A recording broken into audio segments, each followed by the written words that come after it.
আসসালামু আলাইকুম। বারাকা স্টোরিজের আজকের নিবেদন উমরা সফরের গল্প এর মাতা হাজরার স্মরণে নিয়ম হচ্ছে তাওয়াফ শেষে জমজম পান করা এবং মাকামে ইব্রাহিমের পেছনে দাঁড়িয়ে 2 রাকাত সালাত আদায় করা। কিন্তু মাকামে ইব্রাহিমের আশেপাশে এত প্রচণ্ড ভিড় যে সেখানে সালাত আদায় তো দূরের ব্যাপার, কয়েক সেকেন্ড দাঁড়িয়ে থাকার জো থাকে না। মানুষের প্রবল স্রোত ভাসিয়ে অন্যখানে নিয়ে যায়। মাকামে ইব্রাহিমকে কোনোভাবে এক পলক দেখে নিয়ে আমি হাঁটা ধরলাম সাফা আর মারওয়া পাহাড়ের দিকে। হাজর আল আসওয়াদের যে কোণ সেই কোণ বরাবর দিয়ে হেঁটে ঢুকে পড়লাম মসজিদ আল হারামের মূল দালানের ভেতরে। প্রচুর মানুষ এখানে সালাত আদায় করছেন যারা মাকামে ইব্রাহিমের পেছনে সালাত আদায়ের সুযোগ পান। অনেকগুলো পয়েন্টে জমজম রাখা আছে, যেখান থেকে 2 গ্লাস জমজম খেয়ে একটা খালি জায়গা দেখে সালাত দাঁড়িয়ে পড়লাম। আল্লাহর ঘর তাওয়াফের পর প্রথম সিজদা কি যে মধুর অনুভূতির সিজদা ছিল সেগুলো, সেই সালাতের সবটুকু জুড়ে ছিল মহান রবের প্রশংসা। জীবনের প্রথম উমরা, তাই স্বাভাবিকভাবে এখানকার সব কিছুই পরিচিত নয়। সাফা মারওয়ার কোনো কিছু যে যাব বুঝে উঠতে পারছিলাম না। আমার পাশের এক ভদ্রলোক একই অবস্থা। তিনিও চিনতে পারছেন না কোনো পথ ধরে গেলে সাফা পাহাড়ে পৌঁছানো যাবে। এক সিকিউরিটি পুলিশের কাছে জিজ্ঞাসা করলাম, সাফা সাফা। সিকিউরিটি পুলিশ ইশারা করে দেখিয়ে দিলেন পথ। সেই পথ ধরে একতলার একটি সিঁড়ি পার হতেই আমার এসে পড়লাম সাফা পাহাড়ের কিনারে। পাহাড় বলতে আমরা যা চিনি, সাফা পাহাড় এখন ঠিক সেরকম নেই। এই পাহাড় দুটোর ওপরে এখন মসজিদ আল হারামের বহুতল বিশিষ্ট ভবন। পুরো এরিয়ার এয়ার কন্ডিশনার করা থাকে দিনরাত 24 ঘন্টা। ছাই করার সুবিধার্থে সাফা আর মারওয়া পাহাড়ের মাঝে তৈরি করা হয়েছে 2টো লেন। এক লেন ধরে সাফা থেকে মারওয়ায় যেতে হয়, অন্য লেন ধরে মারওয়া থেকে সাফায় আসতে হয়। সাফা পাহাড়ের কিনারায় ঘেঁষে দাঁড়িয়ে আমি ভালো মতো দেখতে লাগলাম পাহাড়টাকে। ঐতিহাসিক তথ্য মতে সাফা আর মারওয়া ছিল পাশাপাশি বেশ অনুচ্চ 2টি পাহাড়। পাহাড় দুটি বহুতল ভবনের মতো বিলীন হলেও উপরের খানিক অংশ এখনও রেখে দেওয়া আছে স্মৃতি হিসাবে। চারপাশে শক্ত কাচের দেয়াল দিয়ে ঘেরা। সাফা পাহাড়টা দেখা মাত্র আমার হৃদয় জুড়ে কত কত ভাবনার ডালপালা যে মেলতে শুরু করে দিল তার কোনো ইয়াত্তা নেই। যদিও কারো এই পাহাড়ের ইতিহাস জানা না থাকে, কেউ যদি না জানে কেন তাকে হজ বা উমরাতে এই পাহাড় দুটোর অতি অবশ্য দৌড়াতে হবে, তাহলে সে শুধু কাচের বেষ্টনীর মাঝে এক টুকরো পাহাড় মানুষের দৌড়ঝাঁপ ছাড়া আর কিছুই অনুভব করতে পারবে না। আর যদি তার জানা থাকে সেই পবিত্র ইতিহাস, তাহলে শুধু সাফা আর মারওয়া দৌড়ানো নয়, সময়ের ভেলায় ভেসে সে ঘুরে আসতে পারে হাজার হাজার বছর আগের এক দুনিয়া থেকে। হাজার হাজার বছর পূর্বের সেই দুনিয়ায় ছিল না আজকের মতো চাকচিক্য, সুরম্য অট্টালিকা কিংবা চলাচলের সুবন্দোবস্ত।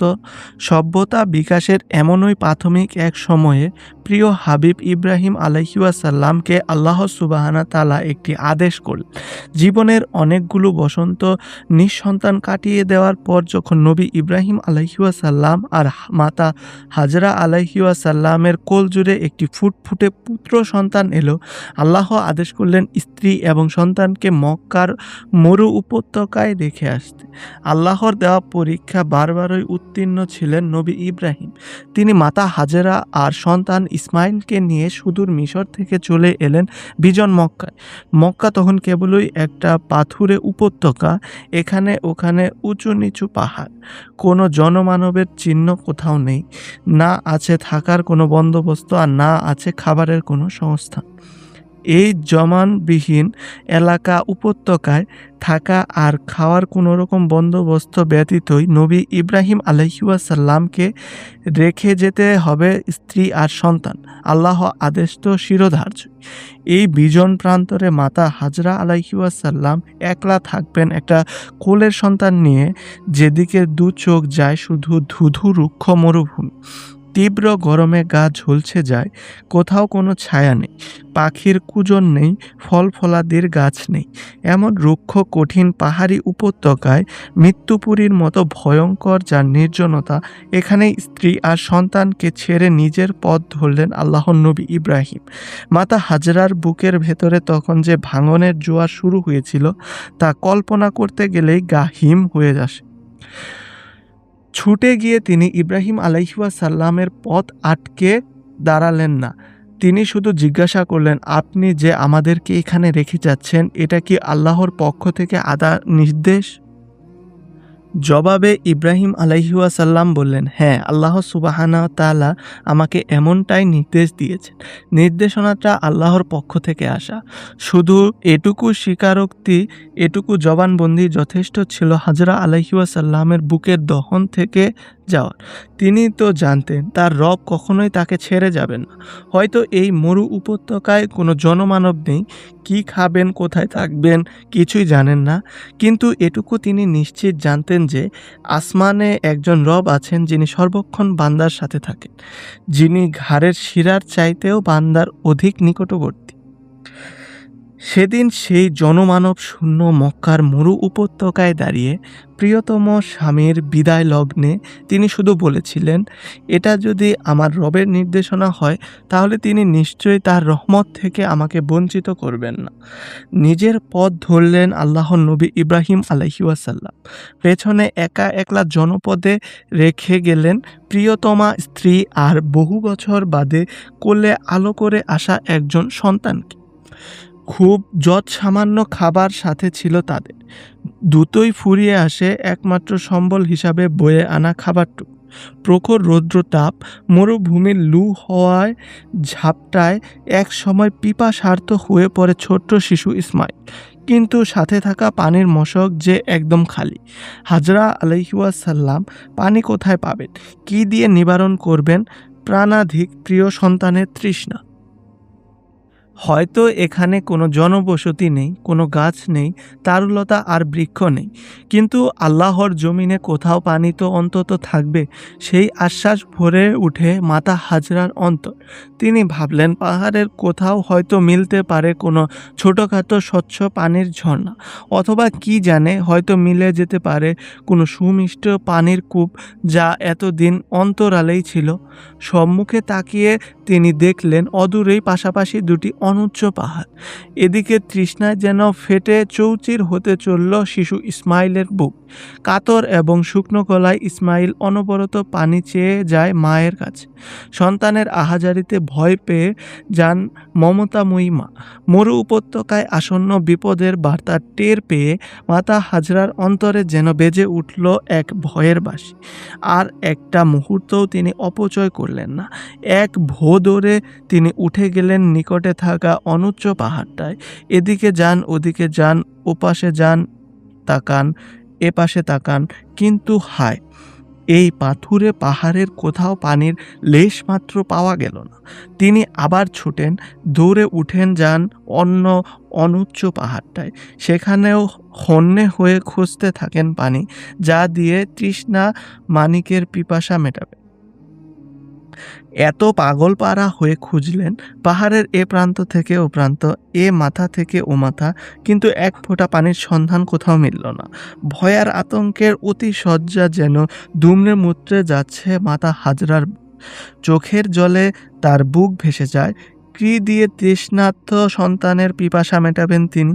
কিভাবে বাঁচাবেন কোলের মানিক, বুকের ধনটাকে? তাহলে কি এই বিজন প্রান্তরে এক ফোঁটা পানির অভাবে মারা যাবে তার নারী ছেঁড়া ধন?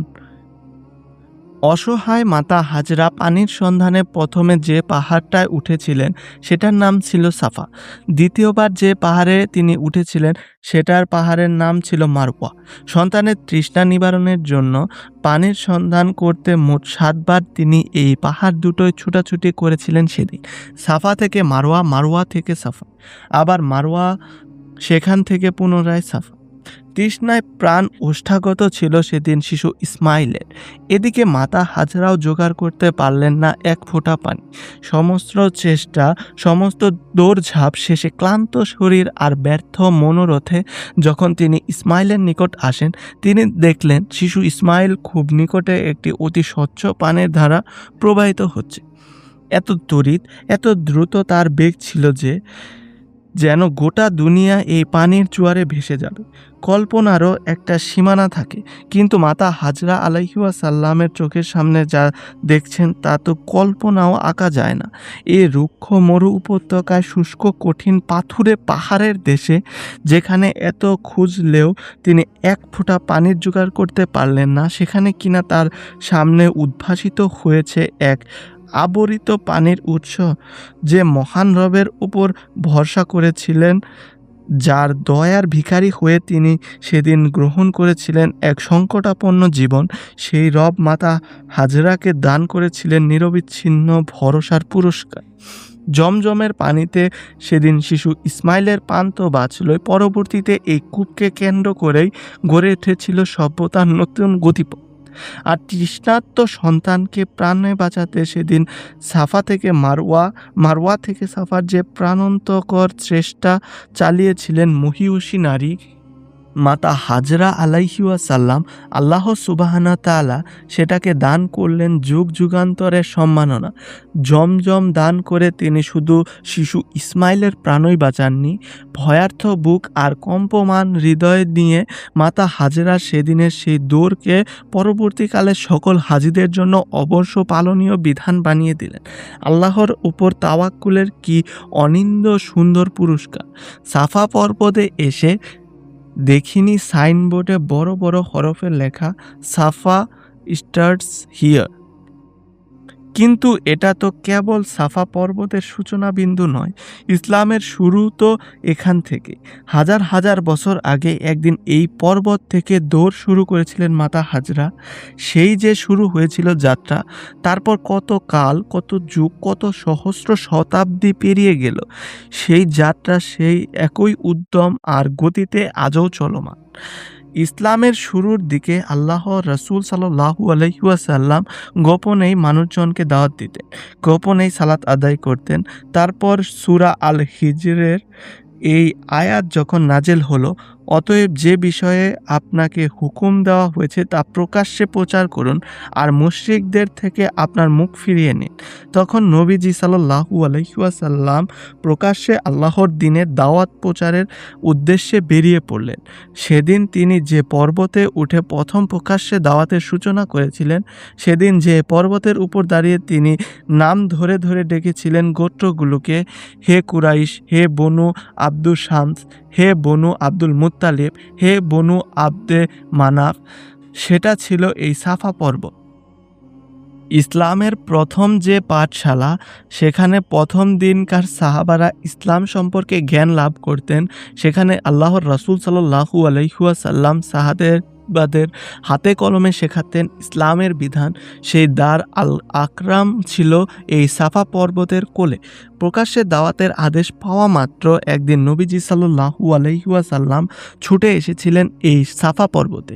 প্রত্যেক গোত্রকে নাম ধরে ধরে ডেকে দাওয়াত দিয়েছিলেন একাত্মবাদের, বাঁচতে বললেন জাহান্নামের লেলিহান আগুন থেকে। কিন্তু সেদিন কেউ কর্ণপাত করল না নবীজির আহ্বানে। অভিশপ্ত আবু লাহাব তো মুখের উপরেই বলে দিয়েছিলেন, মুহাম্মদ, ধূলিমলিন হোক তোমার চেহারা, তুমি কি এসব শুনতেই আমাদের একত্র করেছ? তারপর মাঝখানে কেটে গেল অনেকগুলো বছর। নবীজি সাল্লাল্লাহু আলাইহি ওয়াসাল্লামের হাতে ঘটল মক্কা বিজয়ের ঘটনা। মক্কা বিজয়ের দিন তিনি সবার আগে কাবা ঘরে থাকা মূর্তিগুলোকে ধ্বংস করলেন। তারপর তিনি ছুটে গেলেন সাফা পর্বতে। সেখানে হাজির হলো সমস্ত জনতা। একদিন যে পর্বত থেকে তিনি খালি হাতে ফিরেছিলেন, আজই সেই পর্বতে এসে সকলে শপথ নিল তার হাতে, সাল্লাল্লাহু আলাইহি ওয়াসাল্লাম। সময় পাল্টালো, ঘটনা পাল্টালো, পাল্টালো সভ্যতার মোড়ক, কিন্তু সাফা পর্বত সেই ঠায় দাঁড়িয়ে রইল, সময়ের নীরব সাক্ষী হল। সাফা পর্বতের থেকে শুরু করলাম সাই, হাঁটার স্বাভাবিক গতির চেয়ে খানিকটা দ্রুত গতিতে এগিয়ে চললাম মারওয়া পাহাড়ের দিকে। চারপাশে হাজার হাজার মানুষ, কেউ হাঁটছে, কেউ ধীর লয়ে দৌড়াচ্ছে, কেউ সাফা থেকে মারোয়ায় যাচ্ছে, মারোয়া থেকে সাফায় আসছে। আমার বুকের ভেতর ভেসে ভেসে উঠছে মাতা হাজরা আলাইহিওয়াসাল্লামের স্মৃতি। কি অবর্ণনীয় কষ্ট, কি অপরিসীম ত্যাগ তিনি স্বীকার করেছেন। কত অসীম তাওয়াক্কুল বুকে থাকলে এক ধুধু মরুভূমির জনমানবহীন উপত্যকায় জীবন ধারণের কোনো উপকরণ সেখানে মজুদ নেই, একজন নারী কোলের সন্তান নিয়ে কিভাবে সেখান থেকে যাওয়ার সাহস করতে পারে। আমি দৌড়াচ্ছি আর যেন শুনতে পাচ্ছি মাতা হাজরার বুক ভেঙে আসা গোঙানির শব্দ।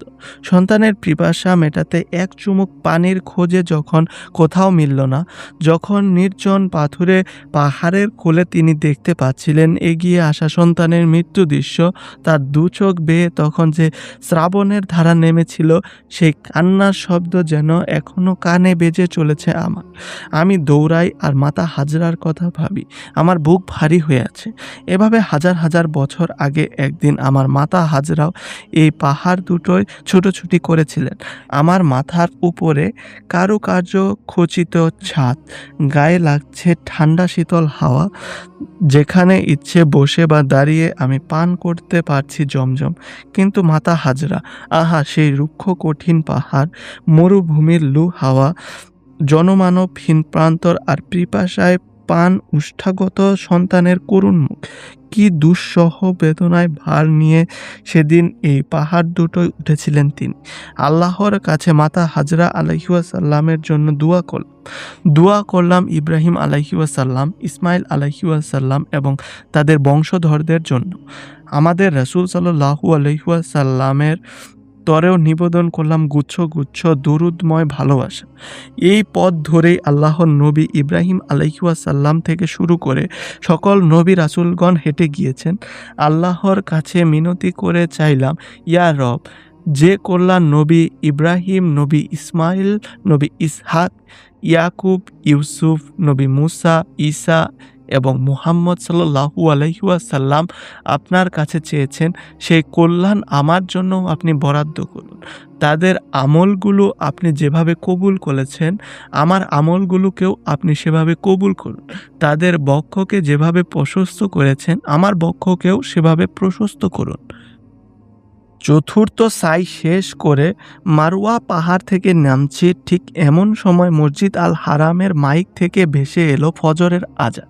পরাণ জুড়ানো সেই আজান কানে লাগতেই যেখানে ছিলাম ঠিক সেখানে আমার কাতারবন্দি হয়ে বসে পড়লাম। এখানে এটাই নিয়ম, যেখানেই সালাতের ওয়াক্ত হয় বাইতুল্লাহমুখী হয়ে বসে পড়া যায়। ফজর সালাত আদায় করছি এক অপরিসীম তৃপ্তি নিয়ে। আলহামদুলিল্লাহ, এত সুমিষ্ট তিলাওয়াত যেন কোরআনের শব্দগুলো আমার সাথে আলাপ জুড়ে দিয়েছে। বাইতুল্লাহর প্রাঙ্গণে প্রথম ফরজ সালাত, আনন্দ আর আবেগের অতিশয্যা যেন আকাশ ছুঁয়ে যায়। সালাত শেষে বাকি তিনটে সাই পূর্ণ করার মাধ্যমে সমাপ্তি ঘটল এক স্বপ্নময় যাত্রার। আমার সারা জীবনের স্বপ্নের ঘোরটা অবশেষে সত্যি হয়ে সমাপ্তি পেল। রবের প্রতি অকৃত্রিম কৃতজ্ঞতায় নুয়ে আসলো মাথা। আমার মতন এত অধম, অপদার্থ আর অকৃতজ্ঞকে তিনি বাইতুল্লাহর প্রাঙ্গণে টেনে নিয়ে এসেছেন। সুবহানাল্লাহি ওয়া বিহামদিহি। অডিও বুকগুলো যদি ভালো লাগে তাহলে বারাকা স্টোরিজ চ্যানেলটি সাবস্ক্রাইব করে আমাদের পাশে থাকতে পারেন। পাশাপাশি ব্যাকগ্রাউন্ডে প্লেব্যাক উপভোগ করতে চাইলে আমাদের পডকাস্টটি সেভ করে ইউটিউব মিউজিকে স্ট্রিম করতে পারে। ইয়ামানেলি।